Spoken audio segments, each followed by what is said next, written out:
So it's your boy Ali. I bet you're all wondering why I'm back again behind the camera. In front of the camera. So it's your boy Ali. Bet you're all wondering why I'm in front of the camera yet again. So obviously I've had 3 videos out so far. They're all been about who is Oliver Payne. But in this video I want to talk a bit more about mentality and go a bit deeper into it. I know a lot of people are going to switch off at this point. Obviously it sounds a bit preachy to some people. And also a lot of people are probably going to think like, yo, who is he to be talking about certain things that I will talk about. But obviously I know I've got a lot to learn. I know I haven't done all the right things, but I think there's a few things that I have got right that, you know, I want to share to a few people. So like I said, there's a few different topic points that I want to talk about. Some of them they're going to be relevant to photographers. Some of them they can just be relevant to anybody, like you can apply them to everyday life. So one of the first things that I want to talk about, just simply because I have to explain this to a lot of different people, is it's basically what you show is what you'll attract. So what I mean by that is, like if you're trying to be a fashion photographer, for example, I'll put it in photography terms for now.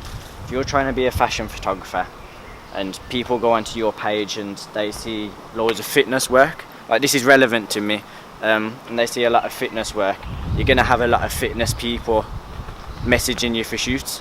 So as I say, what you show is what you'll attract. If you do lots of landscapes, you're going to attract landscape customers, for example. So if you're trying to be a fashion photographer, it's important that you show your fashion work and your best fashion work, because that's what you'll attract.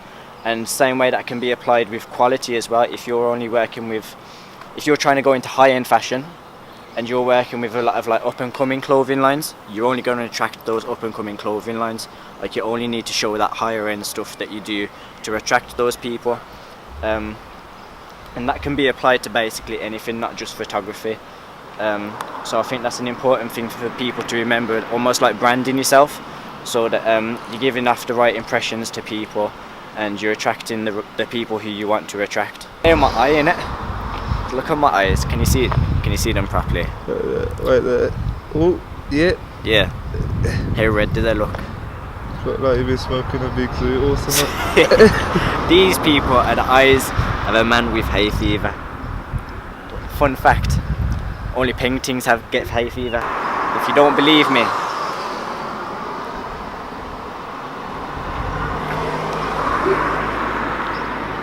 yeah, so now you know if my face is all low in this vid, it's because of my hay fever. I'm a happy guy, so that's why, innit? So leading on from the point that I said previously about what you show is what you'll attract, you also got to show work that you like. If you don't like your work, I can guarantee it's not going to be the best work that you ever produce. It's important, in my opinion, to do work that you like and not what you think the audience will like. For example, I will take pictures of what I like to take pictures of, and if I like a certain photo, I'll post it and not worry about, I wonder how many likes this is going to get, I'm going to have to delete it if it doesn't get this many. Like, I don't worry about what the audience likes, I just worry about what I like. And I said, because obviously I do that project as well, I did an interview with Shay Lingo, and he actually said something along the lines of, if you push out what you like, I can guarantee there's millions of other people on the planet who will like it also. It's just about being consistent enough until it reaches out to them, and I can't stress that point enough. It's one of the realest things I've heard. I mean, at the end of the day, the whole point is being successful and making money off something that you like and what you enjoy. And obviously you're not going to get to that point if you're only doing stuff that you don't like and what other people like, if that makes sense. So I also wanted to talk on self-awareness. Self-awareness is quite an important thing, because if you're not aware of your strengths and your weaknesses, how are you going to move forward? Like my guy Nay said in one of his cute overland captions, if you haven't seen them then go check them out at clark.nay. What he said was, I think self-awareness is one of, if not the most important attributes a person can have.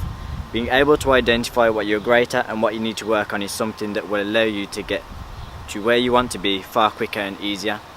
And it's no more complicated than that. That's as simple as it can be put.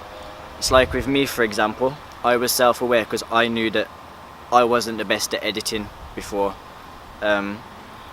Because I was self-aware of that, what I did is I just put overtime in on my editing. I'd re-edit old pictures and just find out different ways of how I could improve it. Obviously, if I wasn't self-aware and I thought I was fine at editing, then that's going to slow my progression because I wouldn't have put in that overtime to improve. So I won't be where I am today and producing the overall pictures that I would be. It's also important that you stay original nowadays, because a lot of people don't know the difference between copying and taking inspiration from somebody. And it's kind of ruining the scene at the moment because everyone's always doing something similar, or everyone's got a clothing line nowadays and it's just the same kind of logos just printed on the same t-shirts from the same manufacturer, and it's all getting a bit boring. Like nowadays, if someone comes up to you and goes, "Oh, I've just started off a new clothing line," you instantly get a bit bored because everyone's done it and everyone's doing the same thing. But if you can go and show them something different, something original, then they're going to be interested. So as I say, like, you've got to differentiate yourself in the market and instead of thinking, "Oh yeah, this is doing good for somebody else," think, "Okay, well, what can I do different to them to make me stand out?" So finally, surround yourself with the right people. Now, we've said it enough times in numerous videos, and I know people probably get bored of hearing it, but if you notice, the only people that seem to say it are those who either are successful or who are going to be successful. So definitely take it on board. Watch the people who you're around and the energies that they're giving off, and make sure they're on the same kind of path and journey that you're on.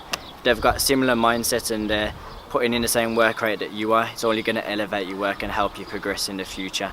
Whereas obviously if they're doing things that you're not on, obviously that's going to drag you down a little bit. So yeah, make sure you surround yourself with the right people. Now that's the end of the video. Now, man, on a YouTube thing, I'm not doing YouTube videos on a regular. I literally only did this because I felt like I had some things to say and it could benefit people. So even if I just get 2 views, those 2 people find it beneficial, then this video has been successful. But yeah, that's that.